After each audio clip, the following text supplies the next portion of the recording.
नमस्कार friends. Health ministry की जो वीकली ब्रीफिंग होती है उसके लिए हमारे साथ हैं member health NITI Aayog, health secretary DG ICMR and my colleague mister Lav Agarwal. So we start sir with your presentation. नमस्कार। हम आपको आज देश में और राज्य में जो कोविड की स्थिति है उसके बारे में एक संक्षिप्त जानकारी दे रहे हैं। इस सप्ताह की जो मुख्य हाइलाइट्स हैं वो ये कि इस समय हमारे देश में 44,90,000 रिकवर्ड लोग हैं।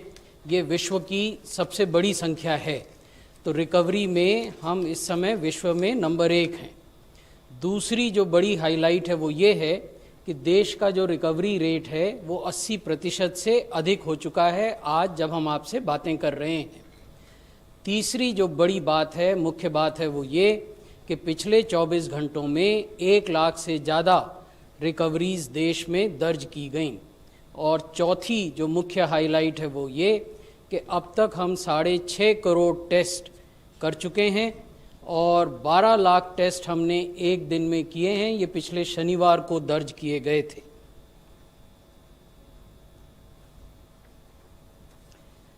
जैसा मैंने आपके समक्ष कहा कि भारत में विश्व के सबसे ज़्यादा रिकवरी के मामले हैं।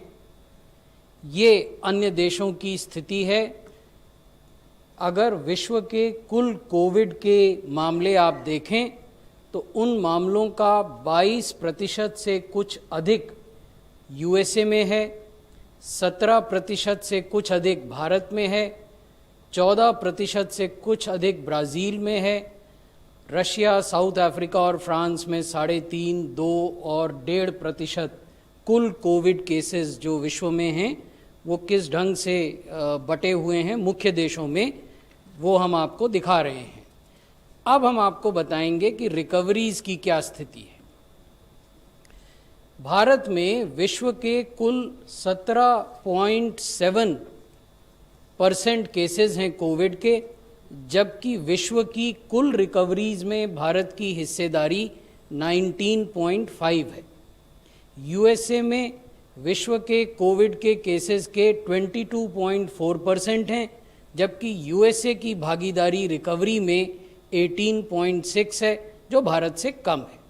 उसी प्रकार ब्राज़ील की जो हिस्सेदारी है कुल कोविड केसेस में विश्व में वो 14.5% है और उनकी कुल भागीदारी रिकवरी में 16.8% है। वैसे ही अन्य देशों के आंकड़े हमने दिए हैं।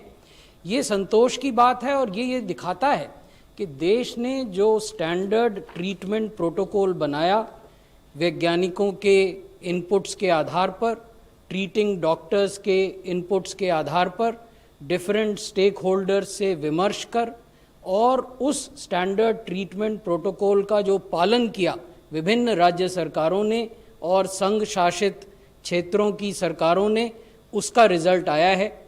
ये भी दिखाता है कि जो हमारे फ्रंटलाइन हेल्थ केयर वर्कर्स हैं उन्होंने कितनी जिम्मेदारी, कितने परिश्रम और कितने त्याग से काम किया, उसका ये परिणाम है। ये जो हाईएस्ट रिकवरी है विश्व में, ये इन सब कारणों से हुई है।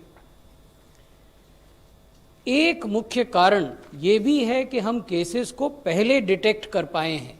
और क्योंकि पहले डिटेक्ट कर पाए हैं तो पहले आइसोलेट कर पाए हैं, पहले अस्पताल में ले जा पाए हैं। So there has been early detection, early isolation, seamless hospitalization. All this has been made possible because of an exponential increase in the testing infrastructure in the country. अब ये exponential increase कैसे हुआ ये मैं आपको बताता हूँ। आप देखेंगे कि 1 करोड़ टेस्ट हमने 7 जुलाई तक इस देश में किए थे। 7 जुलाई को देश में कुल 1100 लैब थे। 1100 labs did 1 crore tests on 7th of July, till 7th of July, that is. These are cumulative figures. 1 crore से 3 करोड़ की जो यात्रा है उसमें 27 दिन देश को लगे और 3 अगस्त को हम 3 करोड़ के लक्ष्य पर पहुंचे। 1 करोड़ टेस्ट से लेकर 3 करोड़ टेस्ट करने में 27 दिन लगे। इस दौरान 1100 लैब से बढ़कर हम 1300 लैब पर पहुंचे। The number of labs on 3rd of August in the country including both public and private sector labs व 1300। अब जो हम एक्सपोनेंशियल इंक्रीज की बात कर रहे हैं वो मैं आपको दर्शाता हूं। 5 करोड़ से 6 करोड़ की यात्रा करने में हमें केवल 9 दिन लगे। 8 सितंबर को देश में 5 करोड़ टेस्ट हुए थे। Again these are cumulative figures. और 17 सितंबर को देश में 6 करोड़ टेस्ट हो गए।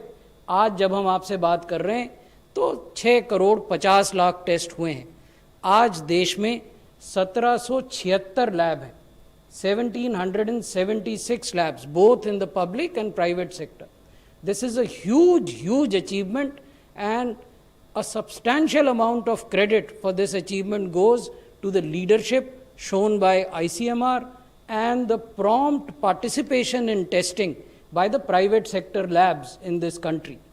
आज भी देश में जो टेस्ट होते हैं उसके प्रतिदिन होने वाले टेस्टों की संख्या में लगभग 1,50,000 से ज़्यादा टेस्ट प्राइवेट सेक्टर की लैब्स करती हैं और लगभग 9 लाख से ज़्यादा टेस्ट प्रतिदिन पब्लिक सेक्टर की लैब्स करती हैं। केसेस पर मिलियन पॉपुलेशन देखें तो आज भी हम देश विश्व में सबसे कम हैं। 4,000 के लगभग हमारे यहाँ प्रति मिलियन केसेस हैं। अभी भी ऐसे देश हैं जहाँ 20,000 या 21,000 प्रति मिलियन केसेस की संख्या है। मृत्यु को देखें, डेथ पर मिलियन, उसमें भी हम सबसे कम वाले देशों में हैं। 64 मृत्यु प्रति मिलियन हमारे यहाँ कोविड से होती हैं। अन्य देशों में ये 500, 600 और 640 से भी अधिक है प्रति मिलियन। रिकवरी रेट जैसा मैंने आपको बताया, आज जब हम आपसे बात कर रहे हैं तो ये 80.86% है।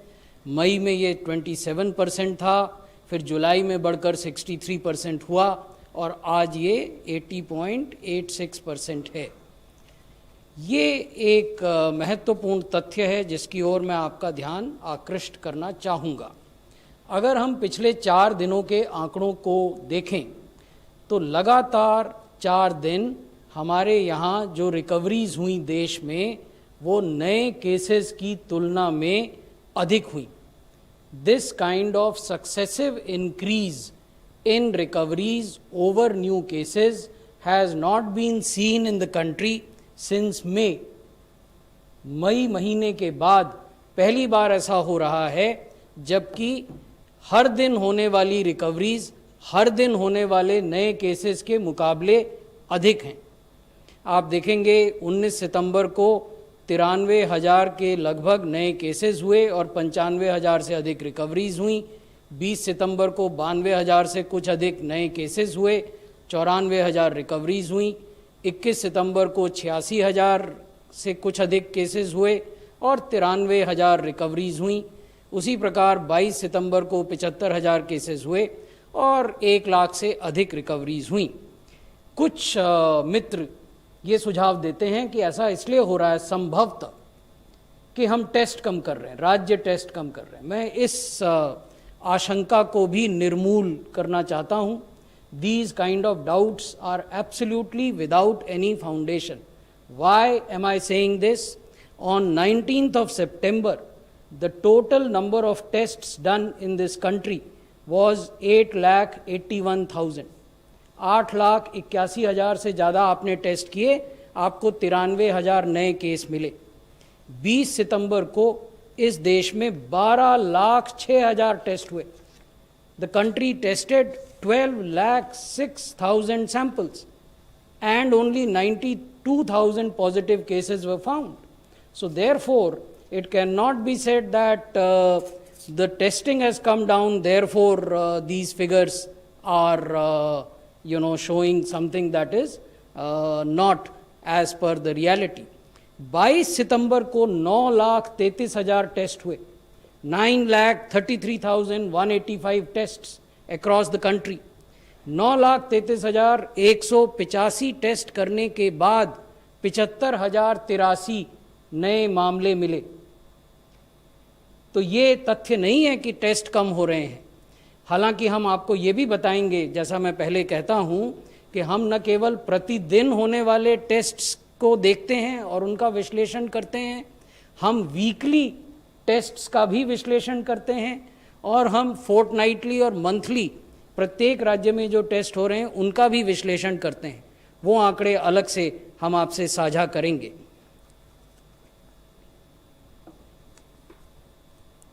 यहाँ हम ये आपके संज्ञान में लाना चाहते हैं, we want to bring this to your notice, to your attention, that less than 1/5 of the total cases are active.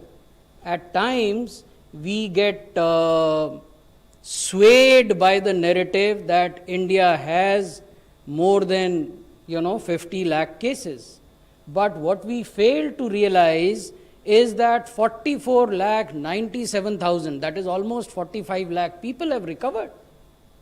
So therefore the number of active cases today, the people who are in hospitals और इन home isolation, ऐसे व्यक्ति जो अस्पतालों में हैं या घर में हैं आइसोलेशन पर और मेडिकल केयर में हैं, उनकी तादाद, उनकी संख्या, उनकी मात्रा 9,75,861 है, जो कि इस कुल यूनिवर्स का 17.54% है, यानी 1/5 से भी कम है।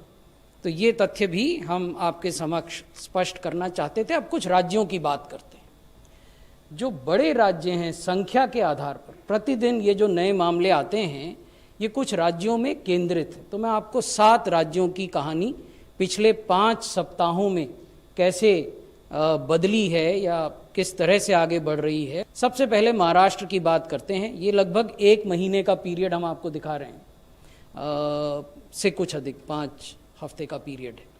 आप देखेंगे कि 19 अगस्त से 25 अगस्त के सप्ताह में प्रतिदिन औसतन महाराष्ट्र में 12,720 नए मामले आते थे। अगले सप्ताह बढ़कर 14,000 हो गए प्रतिदिन, फिर और बढ़े और 18,700 हो गए प्रतिदिन, फिर कुछ और बढ़ गए और 21,900 हो गए। जो पिछला सप्ताह है उसमें पहली बार इनमें कुछ आंशिक कमी आई है और 21,961 जो प्रतिदिन मामले होते थे अब वो 21,000 दर्ज किए गए हैं। इसको और लंबे अवधि तक देखने की ज़रूरत है, इससे पहले कि हम कोई व्यू बना सकें आगे इससे कैसे जूझा जाना है, कैसे इस बीमारी को टैकल किया जाना है राज्य में, वो जानने के लिए टाइमलाइन डाटा हमें और सप्ताहों का देखना होगा। कर्नाटक को देखें तो 19 अगस्त के सप्ताह में वहाँ लगभग 7,000 मामले प्रतिदिन होते थे औसतन, फिर बढ़कर वो 8,300 हो गए, फिर कुछ और बड़े अगले हफ्ते में 8,800 हुए, फिर 9,000 हुए और पिछले सप्ताह वो घटकर 8,400 हुए। उसी तरीके से आंध्र प्रदेश में आप देखें 9,300 प्रतिदिन मामले होते थे, अब वो घटकर 8,095 हुए, लगभग 1,000 मामलों की कमी वहाँ प्रतिदिन आई है।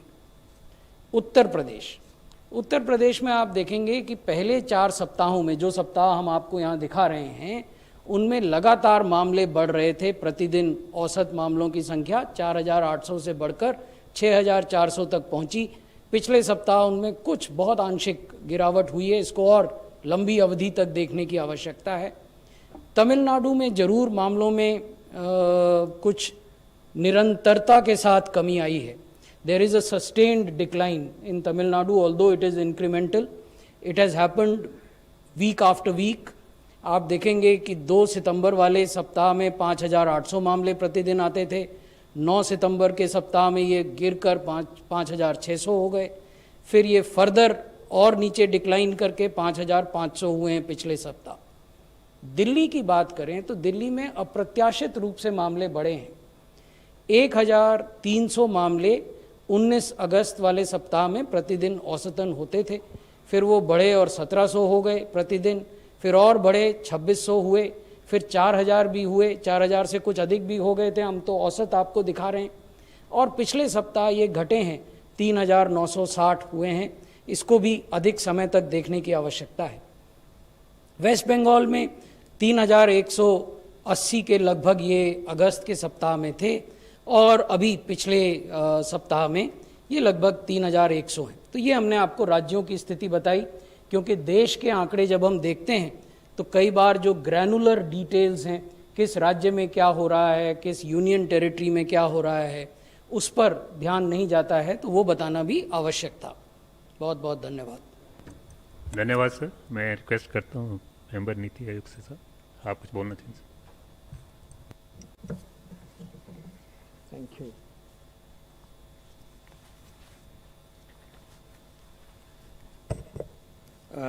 थैंक यू सेक्रेटरी सर, आपने आज पर्सपेक्टिव दिखाया है that the overall situation continues to be under control.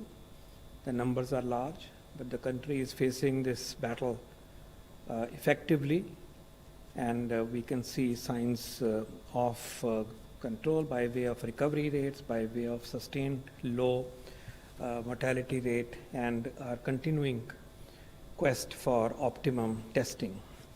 मैं उसमें ऐड करना चाहूँगा कि जब हम इतने टेस्ट की बात करते हैं तो एक और भी खुशी की बात है कि लगभग सारे के सारे ही टेस्ट जो अब हो रहे हैं ओवरवेलमिंगली, वो सब इंडियन किट्स जो हैं, हमारे ही देश में जो विकसित किए गए हैं किट्स, डायग्नोस्टिक किट्स हैं, उन्हीं को ही इस्तेमाल करके किए जा रहे हैं। और एक तरह से सोचा जाए कि जो इतनी ज़बरदस्त बढ़ोतरी हुई है, ये इसलिए भी हुई है कि हम अपने ही देश में आत्मनिर्भरता बनाते हुए हमने ये टेस्ट का इजाद किया, अडेप्ट किया, नए टेस्ट भी बनाए, और ये और भी नए टेस्ट बनते जा रहे हैं। आपने सुना होगा कि एक टेस्ट CSIR ने बनाया है, फेलूदा टेस्ट है, वो भी एंटीजन के टेस्ट की तरह है, उसकी भी इजाद हुई है। तो एक इसमें जो टेक्नोलॉजिकल प्रोग्रेस है इंडिया की, वो भी दिखती है, उसकी छवि भी दिखती है। मैं 2 पॉइंट पे आज बात करना चाहूँगा। पहले कि जिस सिचुएशन में पेंडेमिक पहुंची है उसको रोकना है, उसको कंट्रोल करना है, और उसके जो डैमेज है, नुकसान है, डेथ्स उसकी वजह से हो रही हैं, वो हमने मिनिमम रखनी है, कम से कम करके रखनी है, कम से कम। लेकिन एक बात हमें कभी हमेशा याद रखनी चाहिए और कभी भूलनी नहीं चाहिए कि इसकी सबसे बड़ी जो जड़ है वो यही है कि एक वायरस एक व्यक्ति से दूसरे से 5 को, 5 से 25 को जाता है। हमारे एफर्ट उस डायरेक्शन में और बेटर होने चाहिए, और ये खासकर ज़रूरी हो रहा है कि अब जो हमारा सीज़न शुरू हो रहा है, फेस्टिवल का सीज़न है, सेलिब्रेशन का सीज़न है, त्योहारों का सीज़न है, चहल पहल का सीज़न है। मैं आप सब की एक रिक्वेस्ट करना चाहूँगा, हम सब की तरफ से, आप सब की तरफ से, देश की तरफ से, कि हम अपने आप को इस फेज़ में एक responsible citizen, Covid appropriate behaviour दिखाते हुए दर्शाएं अपने आप को। उसमें जो बातें उभर के आती हैं वो हम सबको भी आपस में दोहराते रहना चाहिए, और आपके द्वारा देश के लिए दोहराते ही रहना चाहिए। और जैसे मैंने पहले भी रिक्वेस्ट करी थी कि प्लीज़ आप अपने अपने मीडिया में, चाहे अखबार है, चाहे टीवी चैनल है, चाहे रेडियो है, चाहे कम्युनिटी रेडियो है, और भी जो सिस्टम है, सोशल मीडिया है, एक बड़े तौर पे एक जन आंदोलन पेश करने की कोशिश करिए, जो कि सिर्फ सरकारी ही नहीं दिखे, लेकिन समाज का दिखे, देश का दिखे। और उसमें मास्क को पहनना, फेशियल मास्क को पहनना, मैं समझता हूँ कि शायद सबसे एक बड़ी गारंटी है और सबसे बड़ा एक सेवा है, अपने लिए भी, परिवार के लिए और देश के लिए भी। इसके पीछे साइंस है, डॉक्टर भार्गव इसमें ऐड कर सकेंगे, इसके पीछे सोच है, इसके पीछे एक्सपीरियंस है, और जिन देशों ने अपनी तरीके से इस चीज़ को ज़्यादा अपनाया है, हमारे सामने उनके नतीजे भी हैं।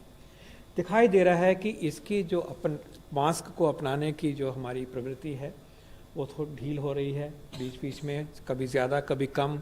लेकिन ये कहना उचित नहीं हुआ कि हम इसमें परफेक्ट हैं। अगर हम परफेक्ट नहीं हैं तो बहुत पॉसिबिलिटी है हमें सबको इम्प्रूव करने के लिए, और ये हम हाथ जोड़ के गुजारिश करेंगे आपके साथ कि प्लीज़ इस मैसेज को जन जन तक पहुंचाइए, चाहे हम गांव में हैं, चाहे हम शहर में हैं, चाहे हम कस्बे में हैं, चाहे हम स्कूल में हैं, चाहे हम दफ्तर में हैं, चाहे हम दुकान में हैं, बाज़ार में हैं, या कि अपनी सेलिब्रेशन में बैठे हैं, किसी मंदिर में बैठे हैं, कहीं भी बैठे हैं।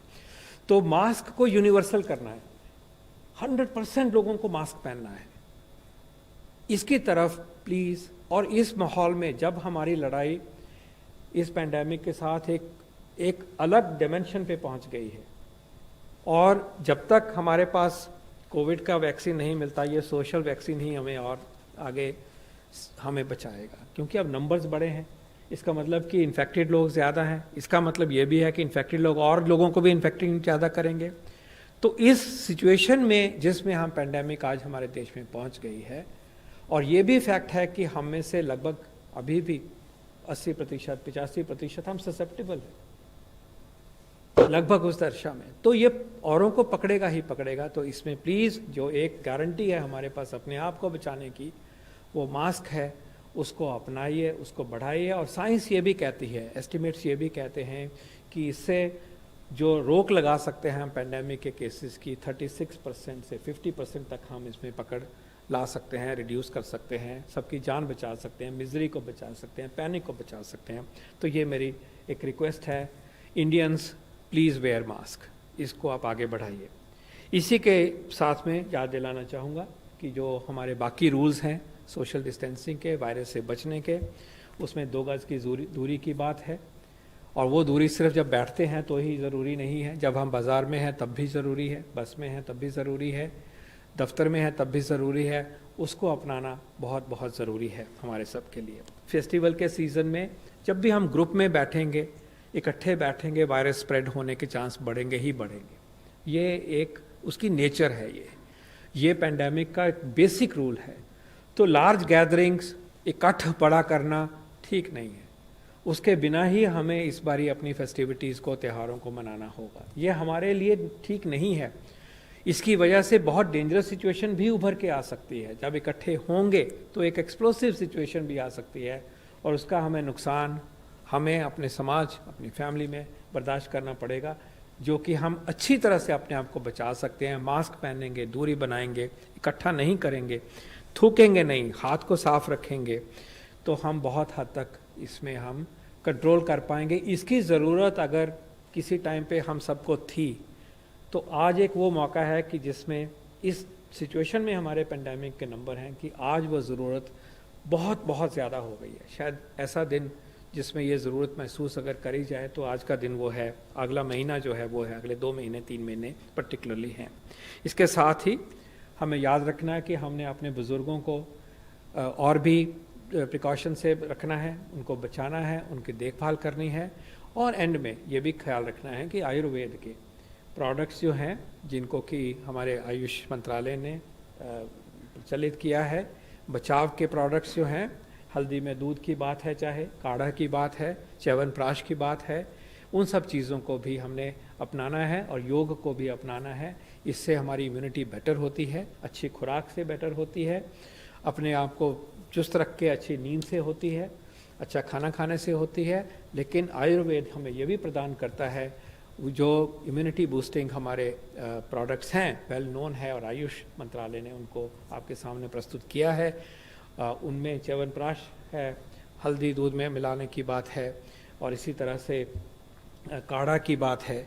तो उनको भी प्लीज़ अपनाइए। इस माहौल में मौसम बदल रहा है, विंटर में जितनी भी रेस्पिरेटरी प्रॉब्लम ज़्यादा होती हैं, और जो मर्ज़ी हम कहें कोविड के बारे में, तो ये तो सच्चाई ही है कि ये हमारे रेस्पिरेटरी ट्रैक्ट को ही पकड़ता है, लंग में ही नुकसान सबसे ज़्यादा करता है, और उससे नुकसान होकर फिर आगे की तरफ नुकसान जाता है। एक पोस्ट कोविड ट्रीटमेंट के जो प्रोटोकॉल बना है, उसमें भी आयुर्वेद की पद्धतियों को और हेल्थ की पद्धतियों को, मेडिसिन की पद्धतियों को जोड़ा गया है। उसकी चर्चा हम अलग से एक दिन फिर डिटेल में करेंगे। लेकिन प्रिवेंशन के रूप में जो बातें मैंने आपसे कही हैं, मैं रिक्वेस्ट करूंगा कि आप अपनाइए, और प्लीज़ मास्क को प्रमोट करिए, मास्क को प्रमोट करिए, इससे देश का बहुत भला होगा। दूसरी बात मैं प्रस्तुत करना चाहूँगा कि ये सब कोविड की लड़ाई चल रही है, लेकिन जो और काम होने चाहिए, चाहे वो हमारे नेशनल प्रोग्राम है, हमारा इम्यूनाइजेशन प्रोग्राम है, हमारी सेवाएं जितने भी हम प्रदान कर सकते हैं, इमरजेंसी सर्विसेज हैं, उसके ऊपर भी सरकार का पूरा ध्यान रहा है और हमेशा रहेगा, और उसमें भी आपका योगदान चाहिए। इसी तरह से जो रिफॉर्म्स होने चाहिए, मेडिकल एजुकेशन के रिफॉर्म्स हैं वो, और जो ठीक होना चाहिए व्यवस्थाएं, डॉक्टरों की पूर्ति हो, नर्सों की पूर्ति हो, स्पेशलिस्ट की पूर्ति हो, उसमें भी सरकार ने बहुत कदम लिए हैं। उसकी भी एक दिन पूरी डिटेल में चर्चा करने की अपॉर्चुनिटी क्रिएट करेंगे। लेकिन I am happy to announce कि अभी पिछले हफ्ते कुछ ही दिन पहले एक नई प्रोग्राम को कार्यान्वित करने के डिसीजन हुआ है, नोटिफिकेशन हुआ है। उसको हम डिस्ट्रिक्ट रेजिडेंसी प्रोग्राम कहते हैं। इसके अंतर्गत जो भी पोस्ट ग्रेजुएट हमारे ट्रेनीज होंगे, रेजिडेंट्स हैं, पोस्ट ग्रेजुएट स्टूडेंट्स हैं, वो 3-3 साल के लिए आते हैं MD या MS करने के लिए, और उनको हम सेकेंड ईयर में 3 महीने के लिए, सेकेंड ईयर और early third year, third, fourth, fifth semester में 3 महीने के लिए उनको हम ज़िलों के अस्पताल में और ज़िले के सिस्टम में पोस्ट करेंगे as a matter of rule, as a matter of their training, as a compulsory part of their whole curriculum. इसके कम से कम 2 फायदे हैं।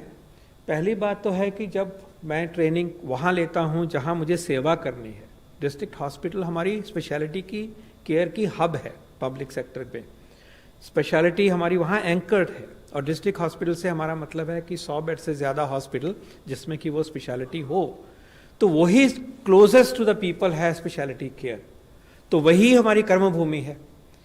और वहाँ पे जब हमारे फ्यूचर के स्पेशलिस्ट जो है, ये PG स्टूडेंट्स में कल के स्पेशलिस्ट हैं, उनकी जब ट्रेनिंग होगी तो वो जो वहाँ की प्रायोरिटीज़ हैं, वहाँ की बीमारियाँ हैं, लोगों की कॉमन प्रॉब्लम्स हैं, उनकी समझ आएगी, उनको ट्रीट करने की, उनको मैनेज करने की, उनकी एफिशिएंसी, उनकी सोच, उनकी स्किल्स बेटर होंगी, फर्स्ट हैंड एक्सपीरियंस मिलेगा, ज़्यादा मात्रा में एक्सपीरियंस मिलेगा। मेडिकल कॉलेज कई बार दूर हो जाता है, तो ये है कि कॉन्टेक्चुअल ट्रेनिंग में बढ़ोतरी मिलेगी, जो कि एक हाई प्रिंसिपल है मेडिकल एजुकेशन का, कि training should happen in the context where the services have to be delivered. So एक उस हाई प्रिंसिपल को ये एम्ब्रेस करता है, ट्रेनिंग को एनरिच करता है, स्किल्स एक्विजिशन को एनरिच करता है, और हम समझते हैं कि उस ट्रेनिंग के बाद में जो प्रोडक्ट निकलेंगे हमारे देश में, वो सेवा करने में, इस प्रकार का अपनी सेवा प्रदान करने में ज़्यादा बेहतर ट्रेनिंग और प्रिपेयर्ड होंगे। लेकिन उसका सेकंड फ़ायदा जो है वो भी ऑब्वियस है कि जब लगभग मान लीजिए 40,000 38,000 पोस्ट ग्रेजुएट स्टूडेंट्स, उनमें से 1/4 ऑफ अ गिवन बैच 3-3 महीने हैं, तो चौथा हिस्सा जो है 1 साल का, वो लगभग उतने PG स्टूडेंट्स जब देश में के ज़िलों के स्तर के अस्पतालों में जाएंगे, तो स्पेशलिस्ट रेजिडेंट्स वहाँ पहुँचने से स्पेशलिस्ट सर्विसेज भी बेटर होंगी, क्योंकि इन लोगों ने 1-1 साल की ट्रेनिंग पूरी कर ली है, 1 साल, 1.25 साल, 1.5 साल की ट्रेनिंग पूरी हो गई है, तो काफ़ी कुछ आता है।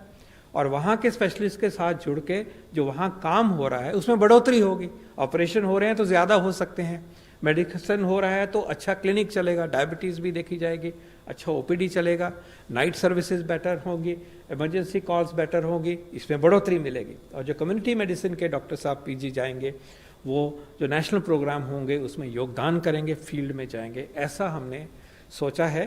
ये स्कीम जो बनी है, भारत सरकार ने इसको स्वीकृति दी है। Board of governors, medical council of India ने इसके बारे में सोचा, इसको इकट्ठा किया, विचार किए, उसके बाद प्रस्तुत किया, और भारत सरकार ने इसको हमें नोटिफाई करने की इजाज़त दे दी है, और ये गज़ट हो गया है। हम समझते हैं कि ये बड़ा रिफॉर्म है जिसमें ट्रेनिंग भी बेटर होगी, और ज़िले के स्तर पे एट एनी गिवन टाइम 4 से 6 से 8 स्पेशलिस्ट और each at any given time हो जाएंगे। जब ये स्कीम चल रही होगी अगले 2-3 साल में, उतना ये नंबर हो जाएगा जब पूरी तीनों बैचेस जब जाने की व्यवस्था बन जाएगी।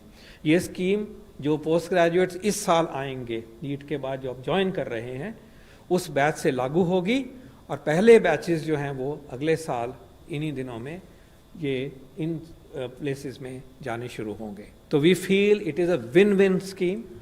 This will transform learning, and this will also transform specialty care at the district level in the service of people of India. Thank you very much. धन्यवाद sir. First online question, sir. Are there any plans to encourage zero surveys in Bihar and UP? We have, from the ICMR and Department of Health Research, we have been conducting sero-surveys. The second one is completed, and the results will be announced very soon. The sero-survey includes districts from Bihar and UP in both the first one as well as the second one, National Sero-Survey, and that is representative of those states. So they are clearly included in that.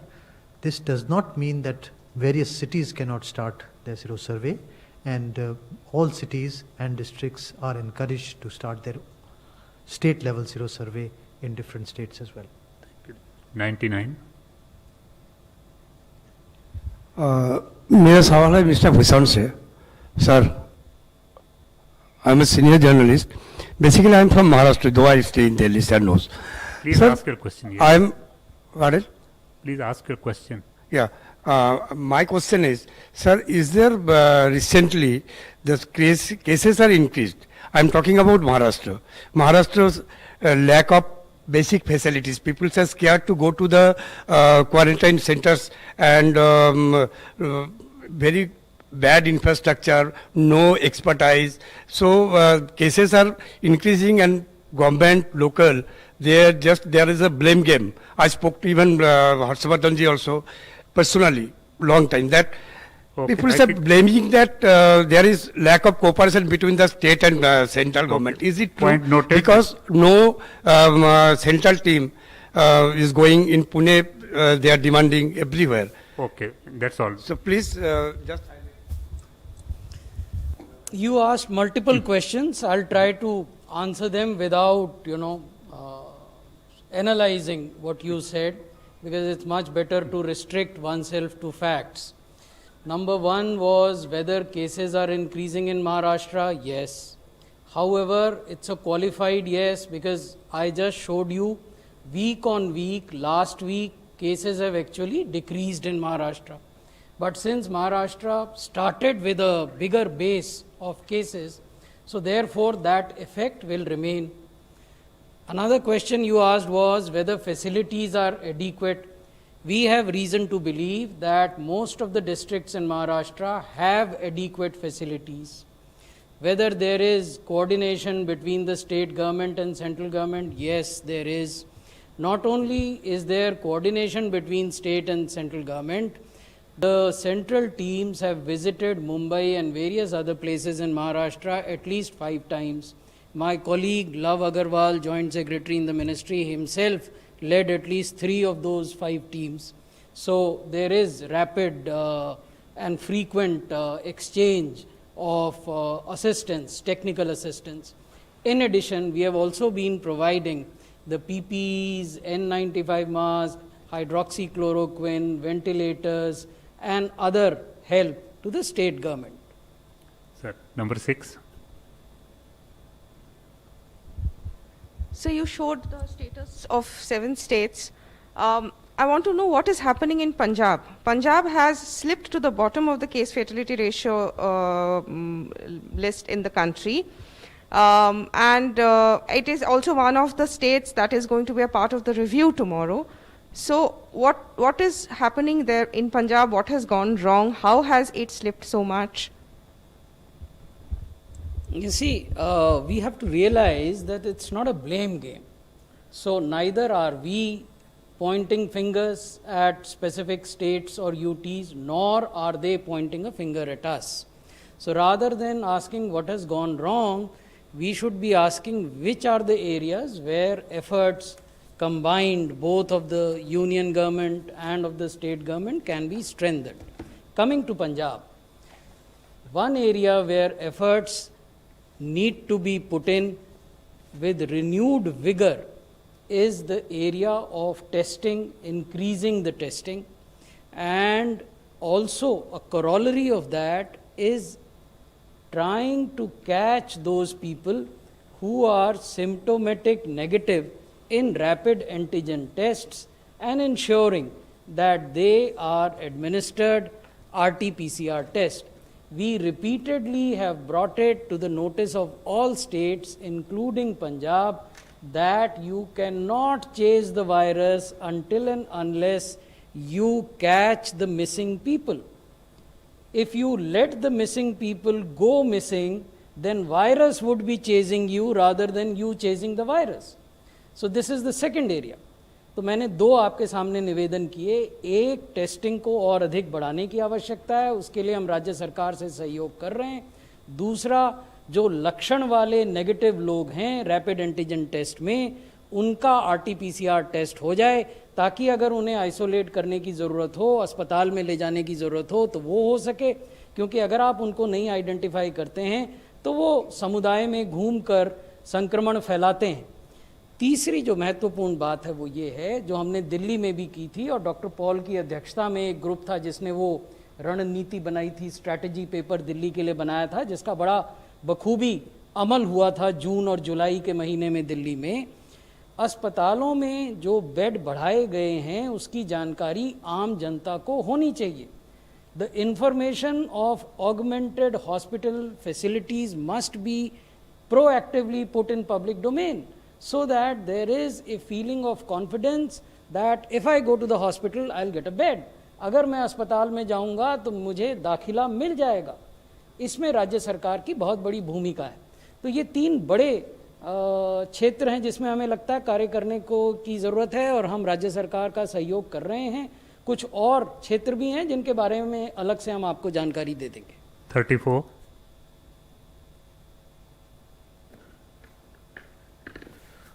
Hello, sir. So this is regarding the vaccine. So yesterday the CDSCO's draft guidelines came out, and one of the sentences there was, as it is possible that COVID-19 vaccine might be much more effective in preventing moderate to severe COVID-19 versus mild COVID-19, a consideration should be given for testing of severe COVID-19. Okay, does this mean by that when a vaccine comes out, the government is okay with vaccines that just prevent severity of the disease as against preventing an infection completely? I'll just submit one sentence to put facts in perspective, then Dr. Bhargav would elaborate. The document that you're referring to is a draft guidance note which has been put in public domain as part of the transparency policy of the government to invite stakeholder comments. It's not a final document. Dr. Bhargav. You've answered it. The purpose of one point to remember that all the vaccines for respiratory viruses are not 100% effective. Even the WHO has said that if there are three things for a vaccine. One is the safety. The second is immunogenicity, that it is, and third is efficacy. Now, efficacy, WHO says that if we can get more than 50% efficacy, that is an accepted vaccine. So for respiratory viruses, we do never get 100%, and we are obviously aiming for 100%, but we may get anywhere between 50 to 100%. 65. Just we have many more questions. मेरा सवाल यह है कि जो Russia की vaccine है Sputnik, उसको लेकर भारत में ट्रायल्स को लेकर क्या अभी डेवलपमेंट है?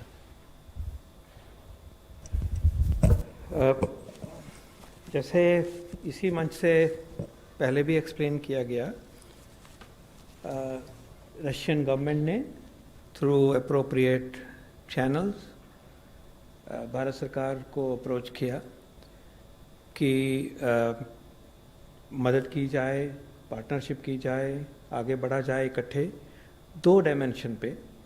एक तो उनके वैक्सीन को मैन्युफैक्चरिंग का बेस हमारे कंपनीज के द्वारा, मैन्युफैक्चरिंग यूनिट्स के द्वारा मिल पाए, तो basically connecting the Russian teams with the manufacturing companies of India, which in normal course also happens, but that connect was facilitated, और वो चर्चा कर रहे हैं वेरियस कंपनीज के साथ में। और दूसरा एस्पेक्ट ये था कि उस वैक्सीन को रेगुलेटरी पाथवेज के द्वारा आगे बढ़ते हुए फेज 3 ट्रायल या और कोई ट्रायल की जैसी भी ज़रूरत है क्लिनिकल ट्रायल की, उसका पाथवे को आगे बढ़ाया जाए।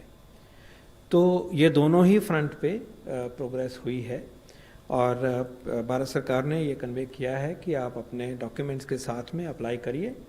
उन्होंने आइडेंटिफाई किया है कि उनके बिहाफ पे कौन अप्लाई करेंगे, कोई एंटिटी इंडिया में होनी चाहिए जो अप्लाई करेंगी, तो वो इस प्रक्रिया में आगे बढ़ रहा है। हमें उम्मीद है कि वो जल्द रेगुलेटर्स को अप्रोच करेंगे सिस्टमेटिकली, और जो भारत की रेगुलेटरी सिस्टम के नॉर्म्स हैं, पैरामीटर्स हैं, SOPs हैं, उसके थ्रू उनको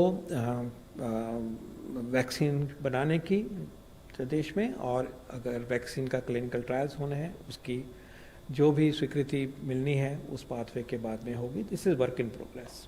22. My question is to Dr. Bhargav.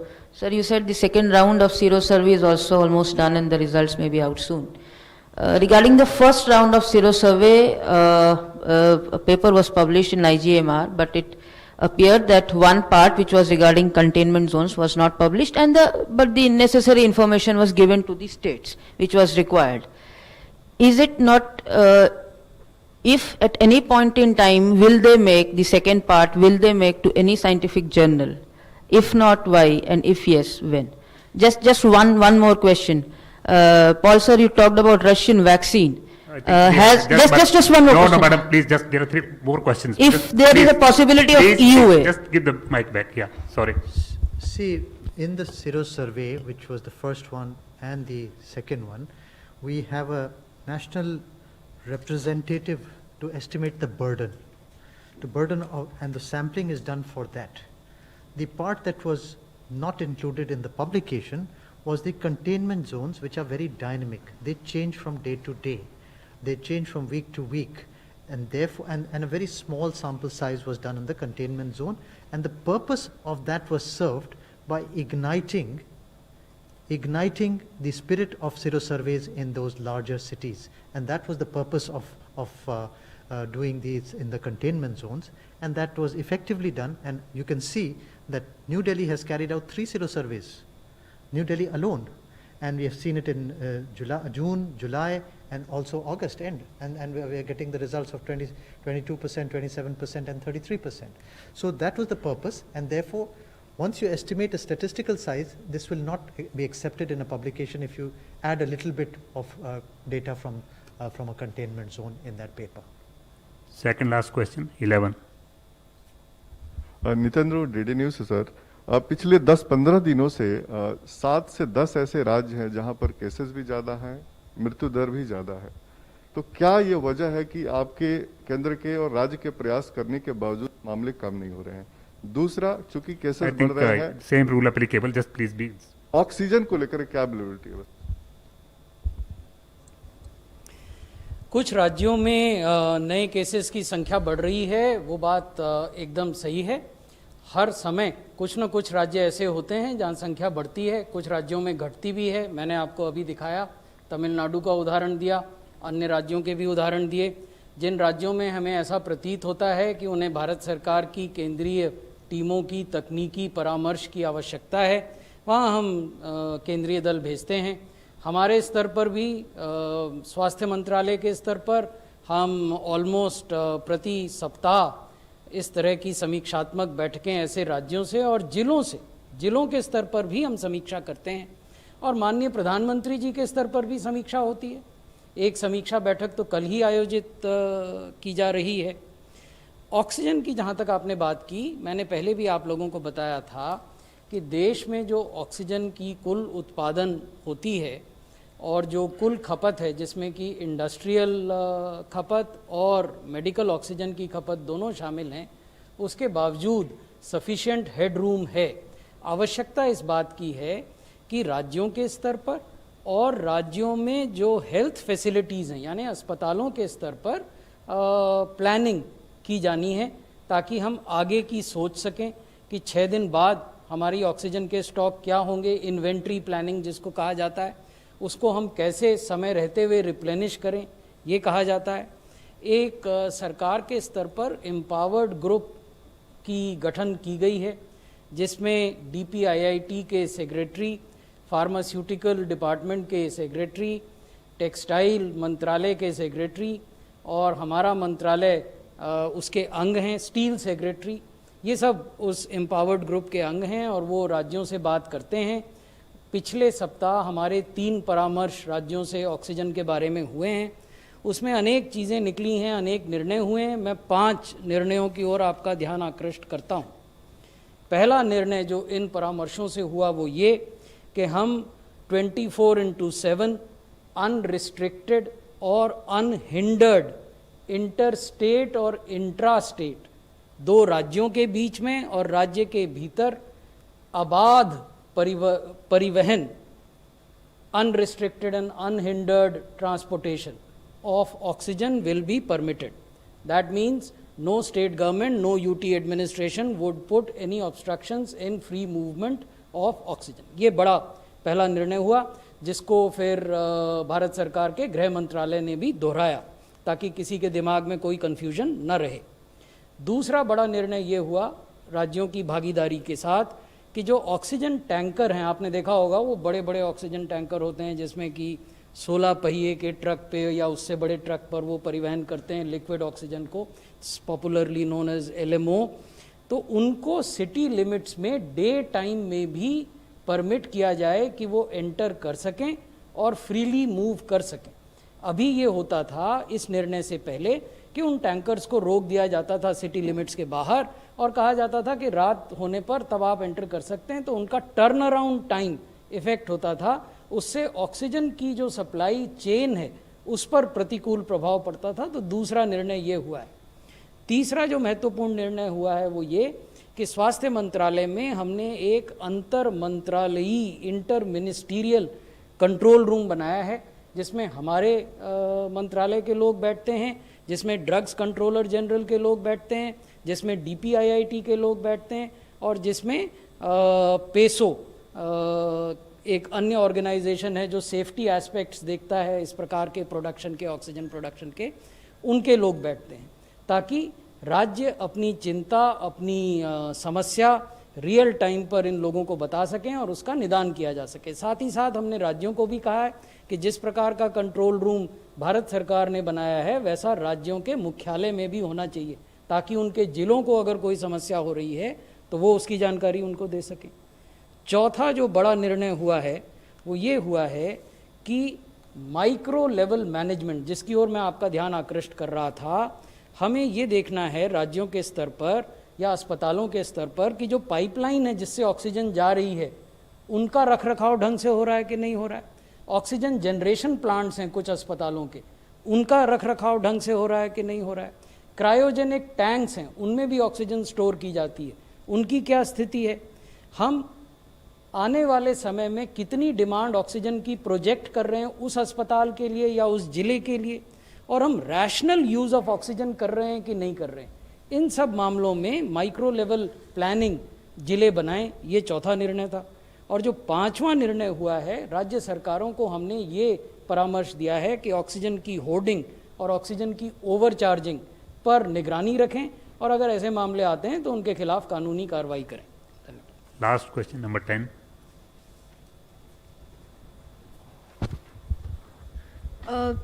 Sir, we all salute the work that our healthcare workers have done for the country and the pandemic. But the government has been asked for how many of them have laid their lives. That data is not there. So will the health ministry, IDSP and other authorities be looking at that data to check how many are infected and how many have laid their lives in the pandemic for the country? Not only are we looking at that data, we are very closely monitoring that data. Under the Prime Minister's pandemic response package, there is a insurance cover which has been announced for all frontline healthcare workers amounting to 50 lakhs, and this has recently been extended till March 2021, and under this package 62 claims have so far been settled.